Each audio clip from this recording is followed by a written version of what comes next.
Berdasarkan hasil praktikum yang sudah kalian lakukan menggunakan simulasi PET, maka ada dua hal yang bisa kita simpulkan dari hasil praktikum itu.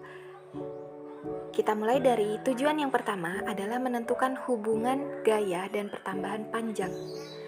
Nah, setelah kalian melakukan pengamatan, kalian tuangkan hasil pengamatannya melalui tabel, kemudian dari tabel kalian gambarkan sebuah grafik. Nah, kalau skala yang kalian pakai itu tepat, maka grafik yang kalian hasilkan itu akan bergerak naik. Artinya, ketika gaya yang diberikan itu besar, maka pertambahan panjangnya juga ikut semakin besar atau semakin panjang.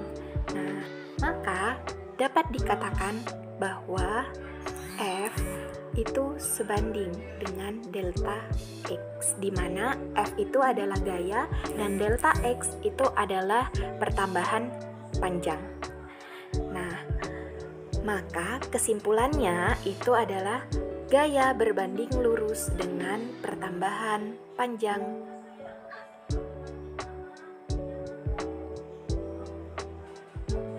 Atau dengan kata lain, semakin besar gaya, maka pertambahan panjangnya juga semakin besar. Dan sebaliknya, semakin kecil gaya yang kita berikan, maka pertambahan panjang pada pegas juga semakin kecil. Selanjutnya, di percobaan kedua, kita itu menentukan hubungan antara konstanta dan pertambahan panjang. Nah, kalau kita lihat dan kita tuangkan pada grafik, semakin besar konstanta pegas itu sendiri, maka pertambahan panjang pegas semakin kecil. Nah, artinya bisa dikatakan bahwa nilai K ini berbanding terbalik dengan pertambahan panjang. Kalau konstanta pegasnya besar, maka akan semakin sulit bagi kita untuk menarik pegas itu. Kalau konstanta pegasnya kecil, maka akan semakin mudah bagi kita untuk menarik pegas itu. Nah, itu merupakan karakteristik dari pegas. Jadi nilai konstanta ini dapat didefinisikan sebagai karakteristik atau menggambarkan karakteristik suatu pegas. Nah, dari dua percobaan yang sudah kita lakukan tadi, maka kita bisa membuat dua persamaan dari dua kesimpulan yang sudah kita temukan.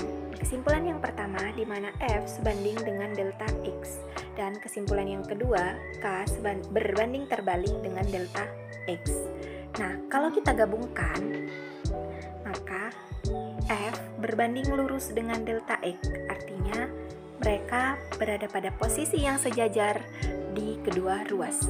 Nah, sedangkan K dan delta X ini berbanding terbalik, artinya mereka berada pada posisi yang sejajar juga, tapi pada ruas yang sama.